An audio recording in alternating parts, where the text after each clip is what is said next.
ಒಂದು ಚಿಕ್ಕ ಹಳ್ಳಿಯಲ್ಲಿ ಸಿದ್ಧಾರ್ಥ ಎಂಬ ಬಾಲಕ ವಾಸಿಸುತ್ತಿದ್ದ. ಅವನು ತುಂಬಾ ಒಳ್ಳೆಯವನು. ಸದಾ ದೇವರ ಧ್ಯಾನದಲ್ಲಿ ತೊಡಗಿರುತ್ತಿದ್ದನು.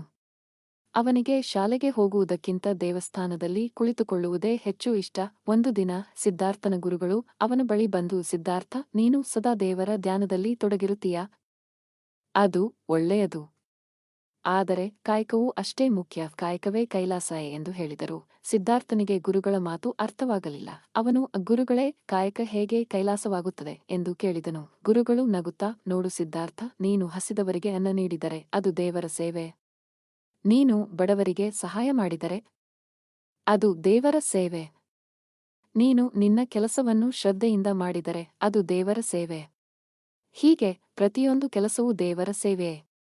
ಅದಕ್ಕಾಗಿಯೇ ಕಾಯಕವೇ ಕೈಲಾಸ ಎಂದು ಹೇಳುವುದು ಎಂದು ಹೇಳಿದರು. ಸಿದ್ಧಾರ್ಥನಿಗೆ ಗುರುಗಳ ಮಾತು ಅರ್ಥವಾಯಿತು. ಅವನು ಅಂದಿನಿಂದ ತನ್ನೆಲ್ಲಾ ಕೆಲಸಗಳನ್ನು ಶ್ರದ್ಧೆಯಿಂದ ಮಾಡಲು ಪ್ರಾರಂಭಿಸಿದನು.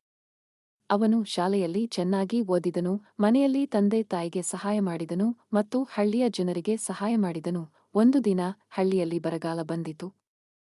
ಜನರು ಆಹಾರಕ್ಕಾಗಿ ಪರದಾಡುತ್ತಿದ್ದರು. ಸಿದ್ಧಾರ್ಥ ತನ್ನ ಗುರುಗಳ ಸಲಹೆಯಂತೆ ತನ್ನ ಮನೆಯಲ್ಲಿದ್ದ ಎಲ್ಲಾ ಧಾನ್ಯಗಳನ್ನು ಬಡವರಿಗೆ ಹಂಚಿದನು.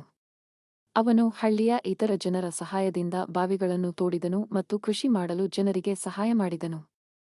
ಸಿದ್ಧಾರ್ಥನ ಈ ಕಾಯಕದಿಂದ ಹಳ್ಳಿಯ ಜನರು ಸಂತೋಷಗೊಂಡರು. ಅವರು ಅವನನ್ನು ದೇವರಂತೆ ಪೂಜಿಸಿದರು. ಸಿದ್ಧಾರ್ಥನಿಗೆ ಗುರುಗಳ ಮಾತುಗಳ ಅರ್ಥವು ಸಂಪೂರ್ಣವಾಗಿ ಮನದಟ್ಟಾಯಿತು.